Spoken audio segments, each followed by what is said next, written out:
What's going on this Saturday morning, YouTube? This your boy Scoob, man. Gonna get ready to get out in the street, me and Mama, and running, look at some tubes and stuff. I got a Northern tube card, and they've been sending me some coupons. But anyway, it's time to get serious now. I want to share a side of Scoob that to all my subscribers never saw. There's another side to Scoob, and like I said. I am a Gemini, which means I have a split personality. The second Gemini, it takes a lot to see that person. I try to keep him under control, keep him hid. That was the side that you would see if you dealt with me on the law enforcement side and everything. But let me go on record to say this. Got an email from a driver, and he was questioning me. And in his email, he said, well, Scoob, how can you give advice to drivers when as soon as a company upsets you, you quit? Well, let me go on record to say this.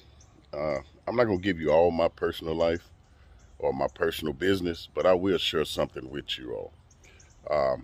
With me, I started in 86. 88. I started driving charter bus for a good friend of my mother's, and these two guys, well, there was one guy, which the Lord, he's gone home now to be with the Lord. He gave me my first chance, Mr. William, Thomas William. Loved him, man. He was like a father to me. He took me under his wing. He showed me everything I needed to know about charter buses. I started in the charter bus business, was running with him and his partner. It took a lot for me to win his partner over, man. It took a lot to win his partner over, Mr. McIntyre. It took a lot. But after, I think after I took his family on a trip to Virginia Beach, I took him to Virginia Beach, Myrtle Beach, South Carolina. I took him over there, and when we came back, I was unloading luggage. Him and his wife, Miss McIntyre, she's gone home to be with the Lord. Bless her. But Mr. McIntyre is still with me. He's still with me. He, you know, you always have to prove yourself. Just like I had to prove myself to him that I can do the job and be respectful, respect the clients. That's the same way in the trucking industry. You've got to prove yourself to that company. You got to sell yourself to that company. Most of these companies out here, they're not going to just bring you in and give you high value loads. They're not. They want to see how you run. They want to make sure that you're able to do the job. Well, with him, I had to do that. I had to prove myself to him. And after I took his family out of town, man, they came back. We had a wonderful time. It was his mom, his aunt, and some more people. Took them out of town, man, and when we got back to Memphis, they bragged about me, man, and it made my heart feel good. It let me know that, hey, I got him, but I still had to do a little bit more winning over. So the reason why I'm telling you that story is because that story relates to trucking. If you come into this trucking industry or you go to work at another company, you're going to have to prove yourself to that company. I know a lot of y'all feel, well, man, I ain't got to prove myself, man. My CDLs, I got CDLs. That's true. That's true, you do. And you don't have to prove yourself. But if you want to go to work for a good company and start pulling some good loads, you're going to have to do that. You're going to have to do it. But what I'm getting at is this. With me, I paid my dues, y'all. I paid my dues to the subscriber that sent me the email, to the young man or young woman or whoever it is that sent it to me. You know, all I got was a letter beside the email. They didn't come back and say who they were. In the email, it says a subscriber. That's it. So I have some hater subscribers. I have some subscribers that hate me that subscribe to my channel. Why? Because with me, I'm not going to subscribe to nobody's channel that I don't feel that I can communicate with, or I'm on the same level with them. I just look at it and I leave it alone. I don't leave no negative comments or none of that. So it takes a lot. It takes a lot, believe me, it do, and everything. But To that young man, I paid my dues. Young man, young woman, whoever it is, I paid my dues. When I got into trucking, left the buses because it was a tour season. You know, tour season runs as a year. It runs during a certain part of the year from the spring to the beginning of winter, and then it falls off. You might have a couple of trips during the winter, like I went to took Germantown Central Church, took them to Colorado, over to Colorado Springs and up in the mountains to ski. And that's when I found out I can't be up in high elevation because I can't breathe. But anyway, when that slowed down, I would get into the trucking. So I said, well, hey, let me drive trucks. And I got into it. And driving trucks, man, I made 13 cents a mile. I was paid 13 cents a mile. My first company was Snyder National. And during that time, you figure it. You sit back and do the math. 13 cents a mile, you might do 2,500 miles a week. And you figure paying, I had one daughter, and it was costing me $500 a week. 500, what was it, 500 a month is what it was costing me. I paid $500 a month child support. After that, the Lord blessed me with a second daughter. When she came, I think it was up to like 22 cents a mile, 19 or 22 cents. So from 12 to 19 cents, or we're gonna say 20 cents a mile. That'll be in between the 22 and the 19, 18. So I'm gonna say 20 cents a mile. My second daughter came, and Lord blessed me with my second daughter, and I was making 20 cents a mile, and still doing 2,500 miles a week. My child support went up to an additional $500, which increased it to $1,000 a month that I was making.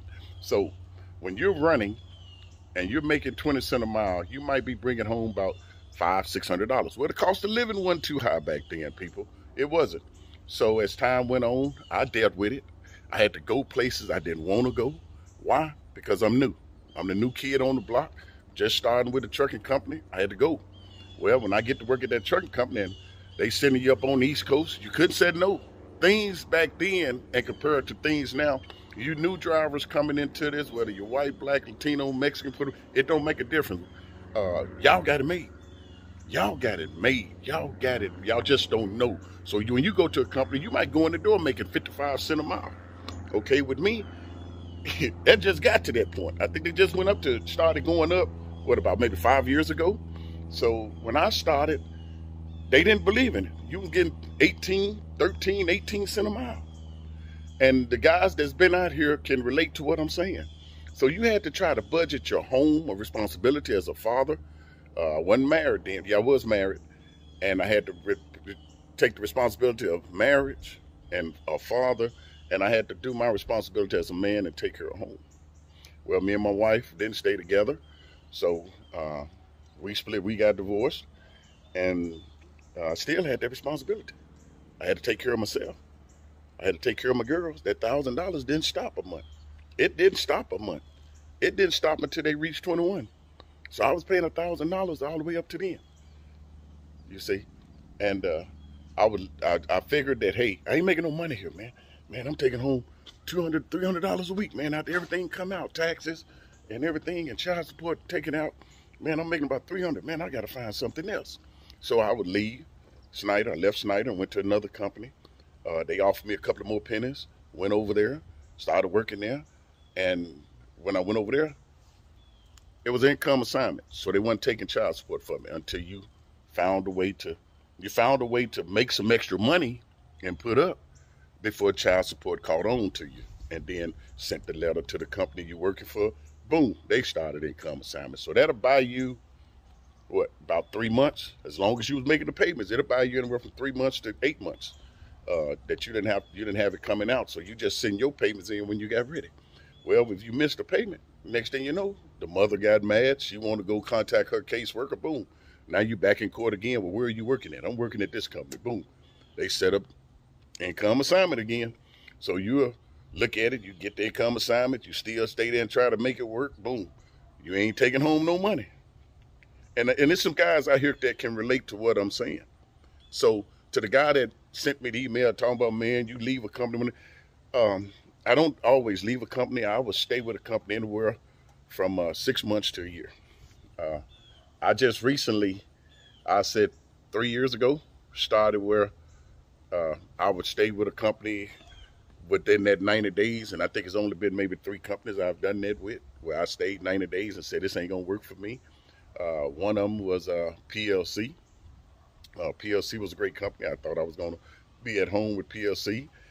PLC, like I told you in the previous video, they didn't give a darn about the equipment. All the equipment was rented. Now, check this out now.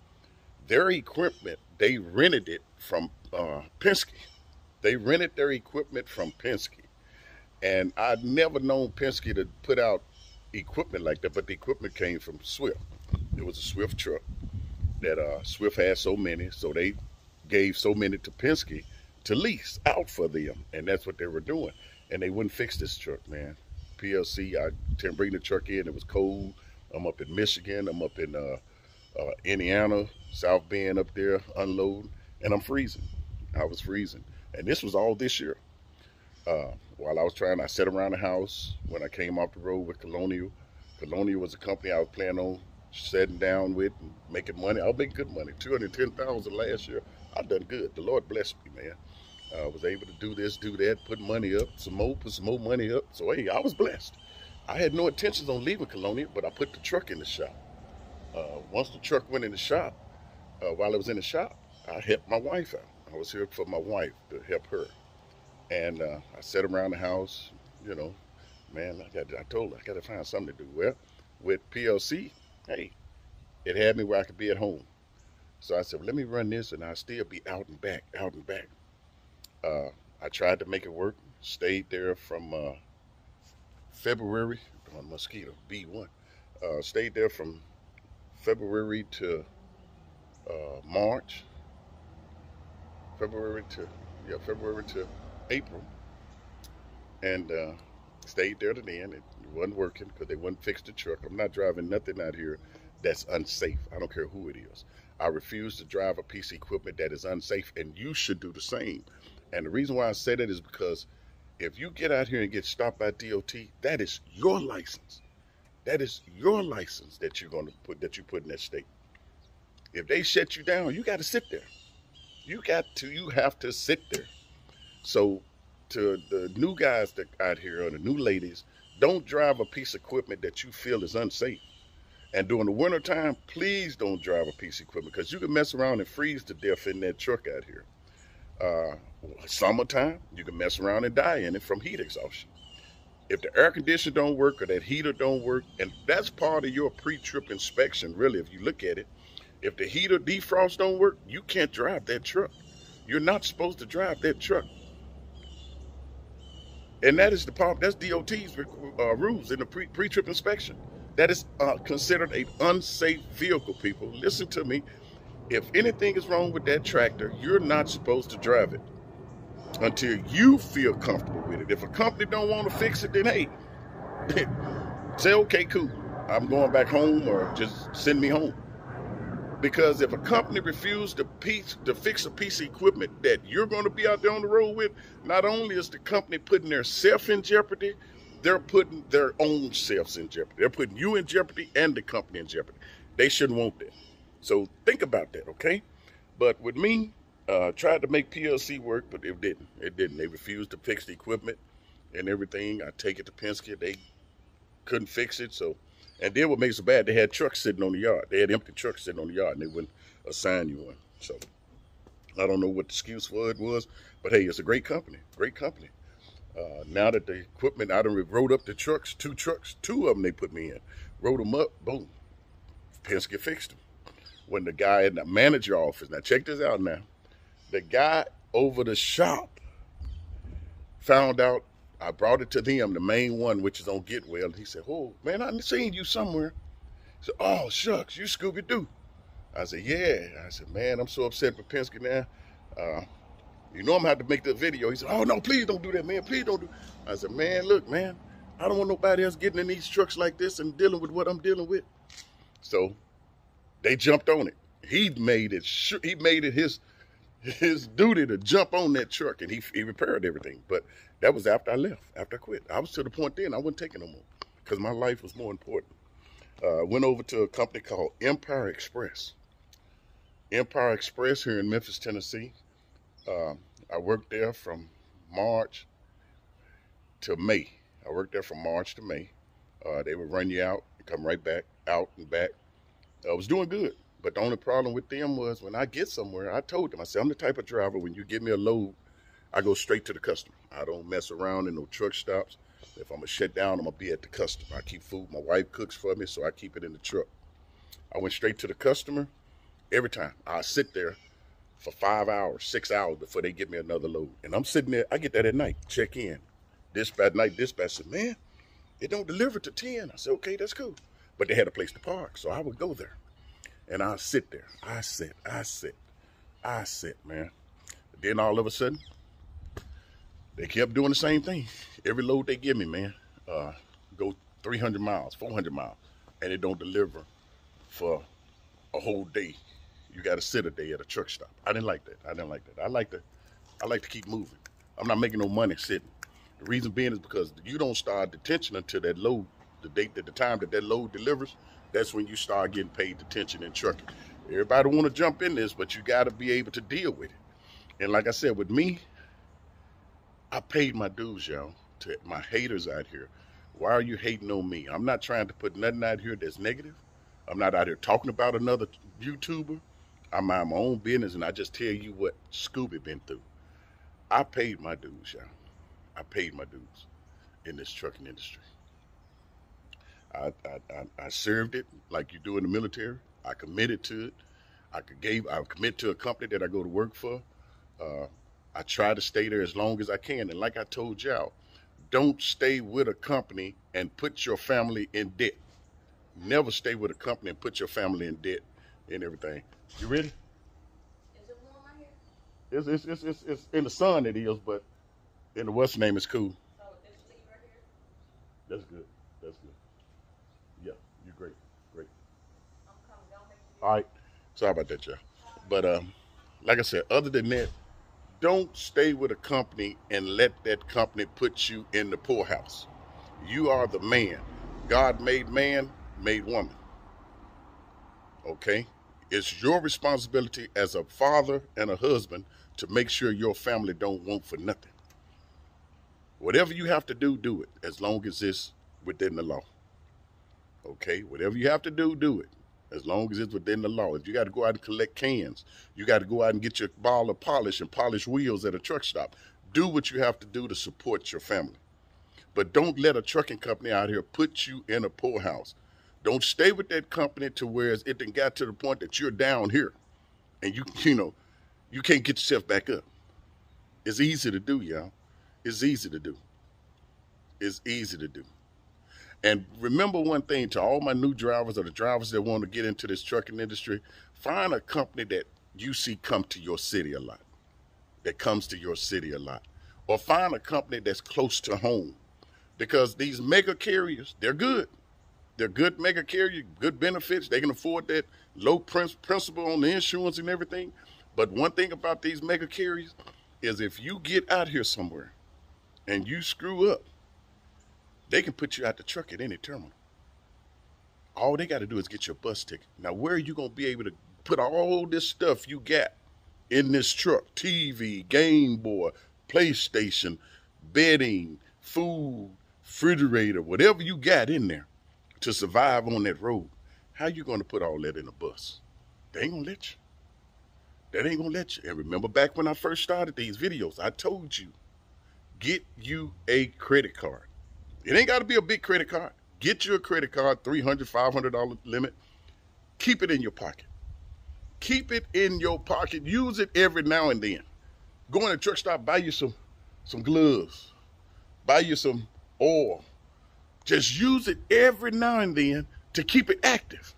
Now, some credit cards, you ain't got to buy nothing. I've got a credit card, all I pay is $12.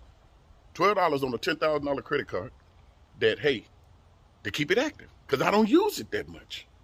I don't use it that much, but I thank God for it. But get your credit card. Because with a credit card, you can rent your car to go home. You can rent your U-Haul truck to go home. You understand what I'm saying? Or you could take the stuff in your truck, pack it in some boxes, ship it UPS. Okay? But I know some guys today that have left everything in their trucks. Everything in their truck. Because they didn't have no way of getting it home. But these mega carriers, that's the only thing bad about these mega carriers, they will put you out anywhere. They will put you out anywhere. But when I say anywhere, it's going to be at a company. They're going to put you out at a company. They're going to put you out at a company. See? So whatever you do, please, please be careful. Be careful, y'all. Please, please. But hold on. This your boy Scoob. Let me go and check on her and see if she's ready. And I'll be back in a minute, okay? Hold on. Add some more. Sorry about that. But like I said, get you a credit card. Whatever you do, get a credit card. Okay, then let's go on. Next company is where I'm at now, JB Hunt.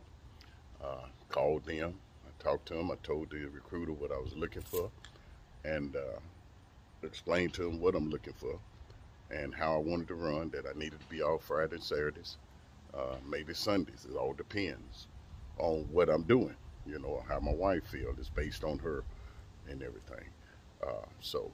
Like I told you all before, and I tell you again, God first, family second, job third. Keep it in that order. Keep it in that order. God first, family second, job third. And I promise you, because if you do the first one, keeping God first, the other two gonna fall in order. The company might not like that part, but it's gonna fall in order, because He's gonna send you where He wants you to be. The Lord will send you where He wants you to be. I promise you. Next company, like I said, was JB Hunt. JB Hunt is the company that I'm currently with now. There's a few things over at JB Hunt I wish they would change, but hey, other than that, I'm good. I'm good. JB Hunt is JB Hunt. You're either gonna deal with it or you're gonna move on. You know, that's the thing about it. You're gonna deal with it or you're gonna move on. And as you saw in the previous video, the tie downs, they pay $10 to take all that stuff down and sweep out the trailer, but that's an hour. That is an hour. So you think about it, $10 an hour, and it's paid in 15-minute increments at $2.50 for every 15 minutes. If you take 15 minutes, if you took 10 minutes to do all that, sweep it out, pull those things off the wall, hey, that's it. 15 minutes, $2.50, and it's not worth it. But let me get with the wife, and I'll be right back.